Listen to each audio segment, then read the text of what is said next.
What's up, guys? Brett Appley here once again for another UFC Quick Picks video. UFC 256 on Saturday. Figueiredo versus Moreno should be an excellent card. As always, we are on the Mayo Media Network. Make sure you're subscribed to the channel, like the video. Really helps us out. A lot of great content coming out throughout the week. You know the deal. The Dogger Pass podcast, Paul Shaughnessy, Cody Saftik, those guys do a great job as always. That came out on Wednesday. Excellent show as always, so make sure you check that out. I will be giving you a cash game play, tournament play, salary play, and my fade of the week on DraftKings for UFC 256. Coming off a week, I'm pretty sure 3 of the 4 picks I gave out, the fights just got canceled. So that's a terrible feeling right off the bat. Fingers crossed we stick on a 10-fight slate this Saturday. Without further ado, though, let's get into my cash game play of the week. Okay, my first cash game play this week is going to be in the mid-range, actually. Billy Quarantillo at 8.5K. He is a minus 160 favorite against Gavin Tucker. And I like everything about the style matchup for Quarantillo in this fight. And the reason I consider it a cash game play as opposed to maybe a tournament play, it's both. But the reason why I'm labeling it a cash game play as opposed to a tournament play is because I feel he's fairly safe. This fight is projected to extend into the latter rounds. It's minus 195 over 2.5 rounds, and Quarantillo is, only plus 240 to win inside the distance. Tucker is plus 500 to win inside the distance. So there's not a huge threat for Quarantillo to get finished in the first couple minutes, in my opinion. Quarantillo excels with pace, with volume. And he's fighting an opponent who's going to be smaller than him and who has succumbed to that style before. We saw Gavin Tucker get absolutely beat up by Rick Glenn in 2017. Perhaps he shored up some of his cardio issues. He looked a lot better in 2020 against Justin James. But look, Quarantillo is going to be 4 inches taller and has a 4-inch reach advantage. Tucker is not going to be safe at any point in this fight. He's coming off a win against James in which James was totally gassed out after round 1. And that's when Tucker was able to unload on him. Landed like 63 significant strikes.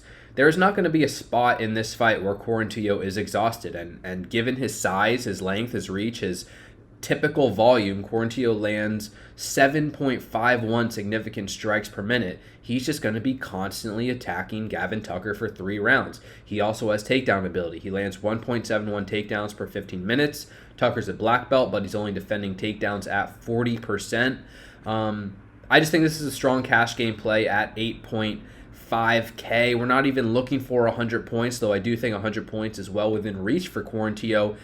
I just think over 15 minutes, Quarantillo is very, very likely to rack up significant strikes, mix in a couple takedowns. He's a solid favorite here. What did I say? Minus 160. So at 8.5K, based on that floor, the volume, the takedown ability, and striking ability, Quarantillo is one of my favorite cash game plays on this card at 8.5K.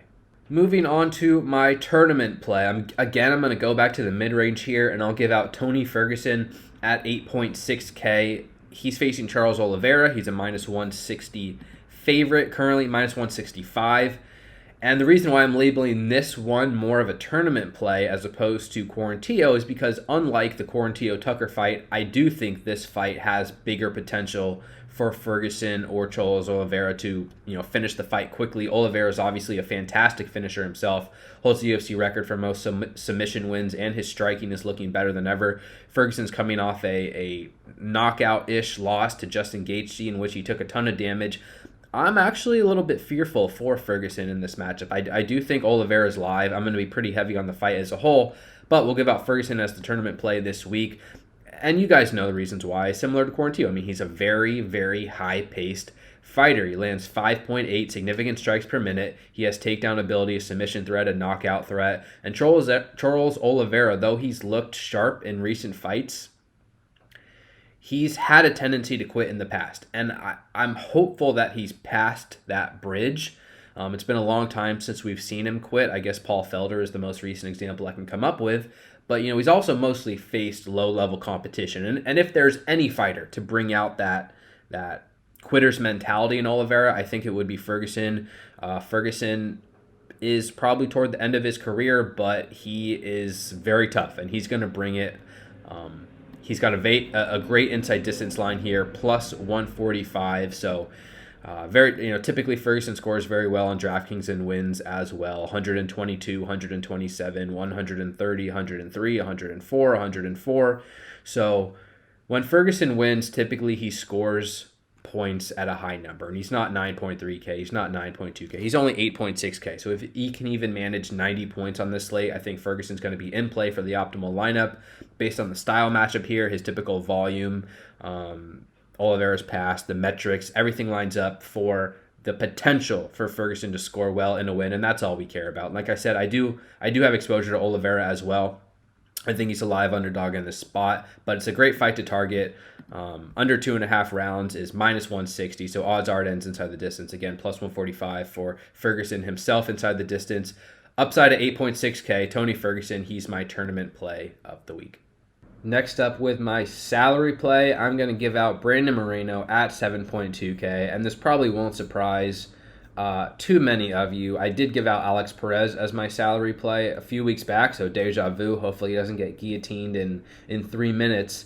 Figueiredo's a fine target at 9K. I want exposure to the main event, which is why Figueiredo's fine at 9K, but I'm going to be higher on Brandon Moreno here at 7.2K, even though he's a plus 260 underdog. I just think Figueiredo's being overvalued by the public because he's such a strong first-round finisher, and I really think Moreno has advantages if this fight hits the latter rounds.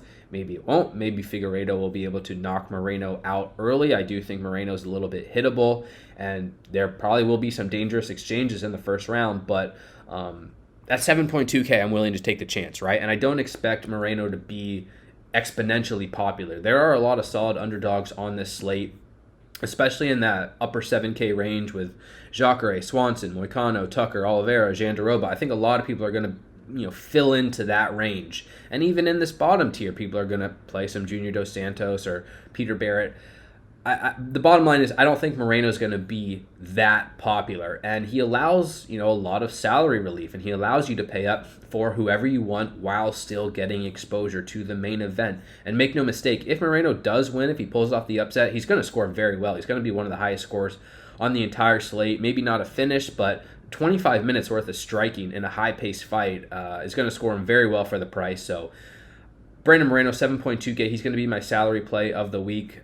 He's just a higher-paced fighter than Figueiredo. He's actually bigger than Figueiredo, taller, longer. I think he's a better submission grappler than Alex Perez, so he's going to be in a little bit less danger on the mat. I already mentioned the wildness exchanges. That does concern me early, but Figueiredo's a moments fighter, and we've talked about it many times. Figueiredo has big moments, and he capitalizes on them. If Moreno can limit those moments early, I think he has a chance to take over this fight down the stretch, rounds 3, 4, 5, and become the new champion. And for 7.2K, as a big underdog, even if he's not a heavy play, I do think he's worth consideration in the main event. Brandon Moreno, my salary play of the week. Finally, we will look at my fade of the week, and I'm going to go Tecia Torres at 8.9K, and I do think she's solid for cash games.